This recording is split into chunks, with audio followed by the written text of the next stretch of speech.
আমসত্ত্ব তো অনেক খেয়েছেন, কিন্তু কখনো কি কুলসত্ত্ব খেয়েছেন? তো না খেয়ে থাকলে একবার আমার মতো করে এইভাবে টক ঝাল মিষ্টি কুলসত্ত্ব বাড়িতে বানিয়ে দেখুন, খেতে এত ভালো লাগবে। তো একবার খেলে বারে বারে খেতে ইচ্ছে হবে, দোকানে কিনতে পাবেন না। আর এভাবে কুলসত্ত্ব একবার বানিয়ে তো আপনারা বছর জুড়ে রেখেও দিতে পারবেন। নমস্কার বন্ধুরা, রূপার বর্ধনশালায় আপনাদের সকলকে অনেক অনেক স্বাগত জানাই। চলে এসেছি আজকের আবার একটা দারুণ রেসিপি নিয়ে। তো আজকের আমি একটা লোভনীয় স্বাদের রেসিপি আপনাদের সাথে শেয়ার করব। তো আজকের আমি বানাবো কাঁচা কুল দিয়ে কুলসত্ত্ব। তো আপনারা আমসত্ত্ব খেয়েছেন, কিন্তু কুলসত্ত্ব কি কোনোদিন খেয়েছেন? তো একবার আমার মতো করে বানিয়ে দেখুন, টক ঝাল মিষ্টি এই কুলসত্ত্বটা খেতে এত ভালো লাগবে। তো একবার খেলে বারে বারে খেতে ইচ্ছে হবে। আর এভাবে একবার কুলসত্ত্ব বানিয়ে তো আপনারা বছর জুড়ে সংরক্ষণ করে রেখেও দিতে পারবেন। তো আপনারা সঙ্গে থাকুন আর প্রথম থেকে শেষ পর্যন্ত পুরো রেসিপিটা দেখতে থাকুন। আশা করি আজকের রেসিপিটা আপনাদের অনেক ভালো লাগবে। তবে চলুন দেরি না করে শুরু করে দিই আজকের রেসিপিটা। তো দেখুন, কুলসত্ত্ব বানানোর জন্য এখানে আমি 1 কেজি কাঁচা পাকা কুল নিয়ে নিয়েছি। আর এই কুলগুলোকে ভালো করে পরিষ্কার করে ধুয়ে আর কুলের মোটাগুলো ছাড়িয়ে ফেলে দিয়েছি। তো আপনারা কুলটা কম বেশি করে নিতে পারেন। আর এবারে আমি উনুনটা জেলে উনানে একটা কড়া বসিয়ে দিচ্ছি। তো প্রথমে আমি একটা মশলা তৈরি করে নেব। তো তার জন্য এখানে আমি নিয়ে নিয়েছি গোটা মৌরি, গোটা জিরে, গোটা ধনে, গোটা গরম মশলা, আর নিয়েছি এখানে 6টা শুকনো লঙ্কা। তো এই মশলাগুলোকে প্রথমে আমি শুকনো কড়াতে ভেজে নেব। তো প্রথমে আমি শুকনো লঙ্কা কটা কড়াতে দিয়ে দেব।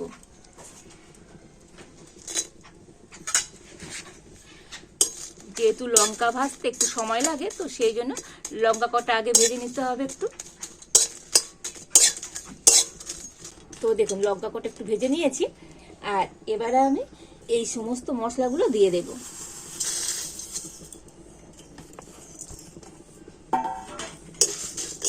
তবে মশলা দিয়ে খুব বেশি ভাজবো না, তো মশলা বেশি ভাজা হয়ে গেলে তো মশলা তিতো হয়ে যাবে।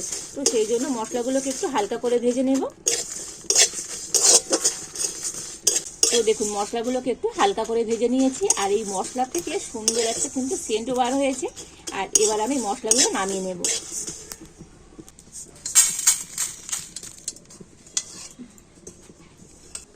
আর এবার আমি কড়াতে দিয়ে দেব জল। তো অল্প করে একটু জল দিয়ে দিলাম। আর এই জলের মধ্যে এবারে কুলগুলো দিয়ে দেব। আর এই জলের মধ্যে এবারে কুলগুলোকে দিয়ে দিচ্ছি। আর এবারে আমি কুলগুলোকে ঢাকা দিয়ে একটু ভালো করে সিদ্ধ করে নেব। আর এবারে মশলাগুলোকে একটু ঠান্ডা করে নিয়েছি। আর এই মশলাগুলোকে এখন আমি গুঁড়ো করে নেব। তো আমি শিলের মধ্যে মশলাগুলো নিয়ে নিচ্ছি। আর এই শুকনো লঙ্কার মোটাগুলো এবারে ছাড়িয়ে ফেলে দেব।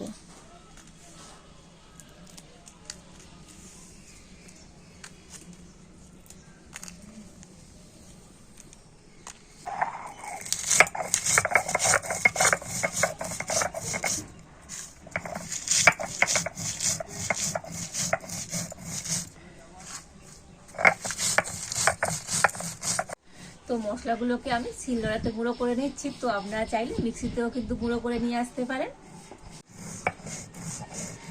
তো দেখুন, মশলাগুলো গুঁড়ো করে নিয়েছি, তবে কিন্তু একেবারে মিহি গুঁড়ো করে নিই। তো দেখুন, একটু দানা দানা রয়েছে। তো এইভাবে করে মশলাটাকে গুঁড়ো করে নিতে হবে। আর এবার আমি মশলাটা একটা বাটিতে করে নিয়ে নেব।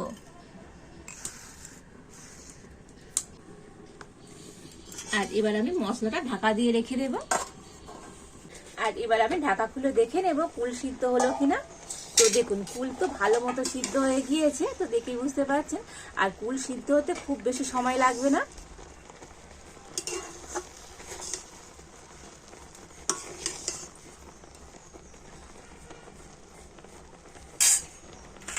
আর এবার এখানে আমি একটা আলু মেশান নিয়েছি। আর এটা দিয়ে কুলগুলোকে একটু ভালো করে এইভাবে ঘেঁটে দেব।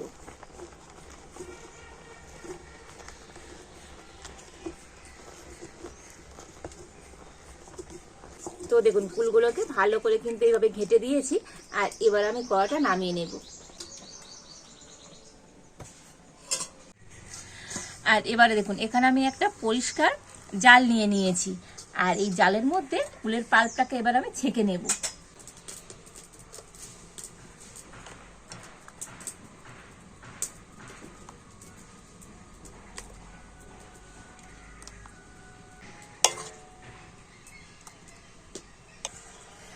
তো দেখুন এইভাবে অল্প করে পাল্প নিয়ে নিয়েছি।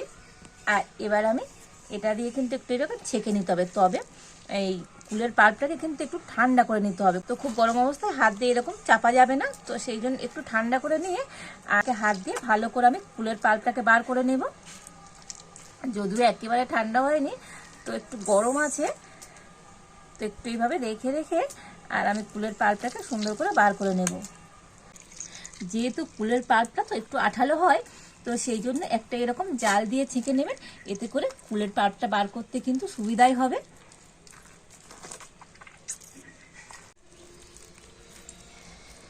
তো দেখুন হাত দিয়ে কিন্তু একেবারে চেপে তো সম্পূর্ণ কুলের পাল্পটা বার করে নিয়েছি। আর এর মধ্যে কিন্তু খোসার দানাগুলো রয়ে গিয়েছে, তো আপনাদের একটু দেখিয়ে দিই। তো দেখুন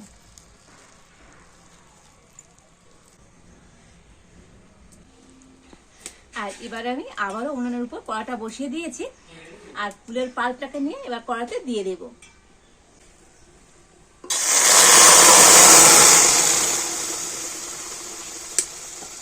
আর দেখুন 1 কেজি কুল থেকে কতটা কুলের পাল্প হয়েছে।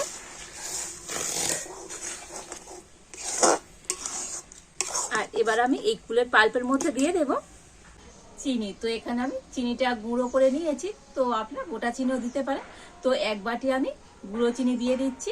তবে কুলটা কেমন টক বা মিষ্টি দেখে তো আপনারা চিনিটা দেবেন, তো আপনারা যেমন মিষ্টি পছন্দ করবেন সেইভাবে দিয়ে দেবেন।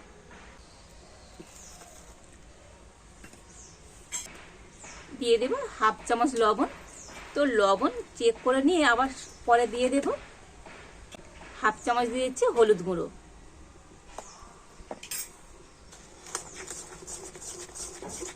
এবার সবকিছু কিন্তু খুব ভালো করে এইভাবে মিশিয়ে নেব।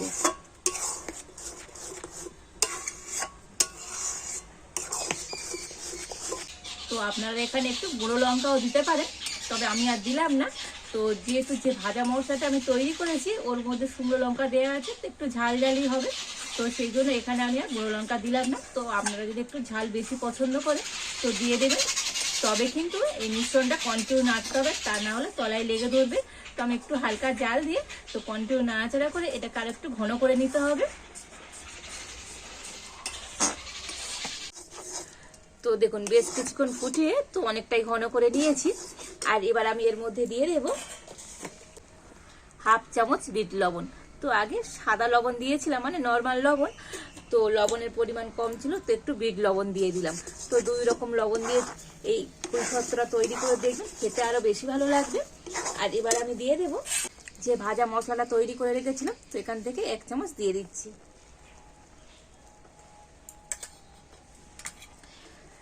তো আবারও কিন্তু খুব ভালো করে এইভাবে কন্টিনিউ নাড়াচাড়া করে দিতে হবে, তবে মিশ্রণটা আরো একটু টাইট হবে। তো আপনারা কুল দিয়ে তো কুলের আচার তৈরি করে খান, তো একবার আমার মতো করে এইরকম কাঁচা পাকা কুল দিয়ে কুলসত্ত্ব বানিয়ে দেখবেন, খেতে এত ভালো লাগবে, মানে একবার এভাবে বানিয়ে খেলে তো বারে বারে খেতে ইচ্ছে হবে। টক ঝাল মিষ্টি এই কুলসত্ত্বগুলো তো এভাবে একবার বানিয়ে তো আপনারা 1 বছরও সংরক্ষণ করে রেখে দিতে পারবেন। তো আপনারা একটু বেশি করে বানিয়ে নেবেন, তো অনেকদিন রেখে খেতে পারবেন। আর এভাবে কুলসত্ত্ব বানিয়ে যাকে খাওয়াবেন তো এত প্রশংসা করবে ভাবতেই পারবেন না। তো কন্টিনিউ একটু নাড়াচাড়া করে তো এই মিশ্রণটাকে কিন্তু অনেকটাই ঘন করে নিয়েছি। তো দেখুন ফুটিয়ে তো এইভাবে করে নিয়েছি, তো কতটা ঘন করে নিয়েছি তো দেখুন, তো দেখেই বুঝতে পারছেন। তো এই কুলের মিশ্রণটা ঠিক এইভাবেই ঘন করে নিতে হবে, খুব পাতলা করলে হবে না, আবার খুব ঘন করলেও হবে না। তো এই মিশ্রণটা কিন্তু একেবারে রেডি। আর এবারে আমি মিশ্রণটা নামিয়ে নেব। আর এবারে দেখুন এদিকে আমি একটা থালাতে সাদা তেল ভালো করে লাগিয়ে দিয়েছিলাম, আর সেই থালার মধ্যে এবারে এই মিশ্রণটা দিয়ে দেব।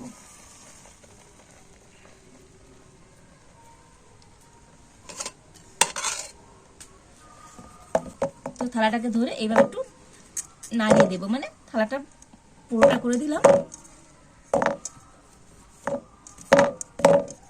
একটু এরকম ট্যাপ ট্যাপ করে নেবো, এতে করে থালাটা খুব সুন্দরভাবে সেট হয়ে যাবে। তো আমি একটা বড় থালা নিয়ে নিয়েছি।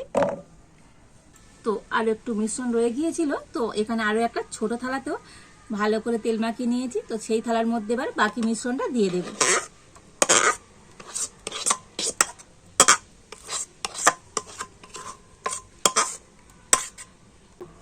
আর এই থালাটাকে ধরে একটু এরকম চারিধারে মিশ্রণটা খেলিয়ে দেব।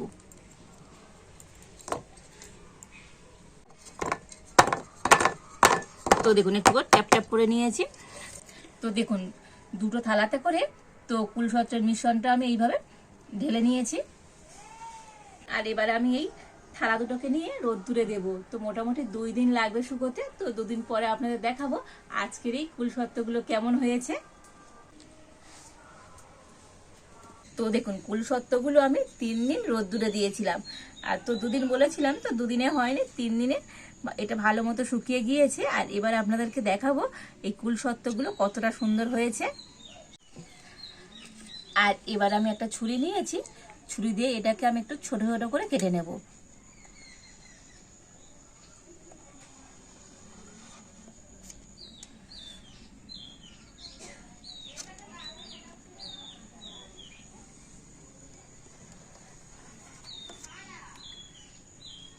তো প্রথমে একটু এরকম সরু সরু করে কেটে নিচ্ছি।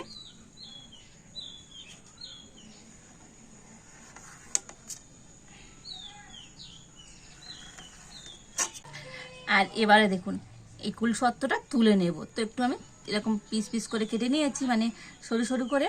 আর কত সুন্দরভাবে উঠে এলো দেখুন, দেখতে কত সুন্দর হয়েছে দেখুন। তো অসম্ভব সুন্দর লাগছে দেখতে। 2 সাইডটা সুন্দরভাবে থালা থেকে উঠে এসছে আর হয়েছেও কত সুন্দর দেখুন। আমি এবার একটু এইভাবে রোল করে নেব।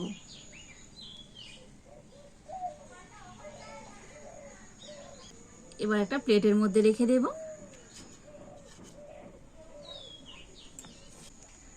তো দেখুন প্রত্যেকটা পিস কত সুন্দরভাবে থালা থেকে ছেড়ে এলো।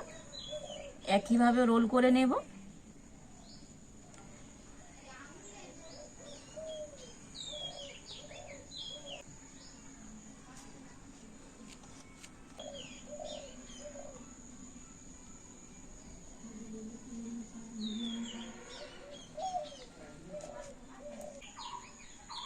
তো প্রত্যেকটা পিস আমি এইভাবে রোল করে নিচ্ছি। আর দেখুন আরও একটা থালার মধ্যে দিয়েছিলাম, সেটাও কিন্তু খুব সুন্দরভাবে উঠে গিয়েছে। তো একইভাবে কেটে নিয়েছি। তো রোল করে নেব। দেখতে কত সুন্দর হয়েছে দেখুন আজকের এই কুলসত্রটা। আর এবার আমি কয়েকটা পিস তো একটু এরকম চৌকো চৌকো করে কেটে নেব। তো আপনারা আপনাদের পছন্দ মতো শেপ দিয়ে যেমন ইচ্ছা তেমনই করে কিন্তু এই কুলসত্রটা কেটে নিতে পারেন।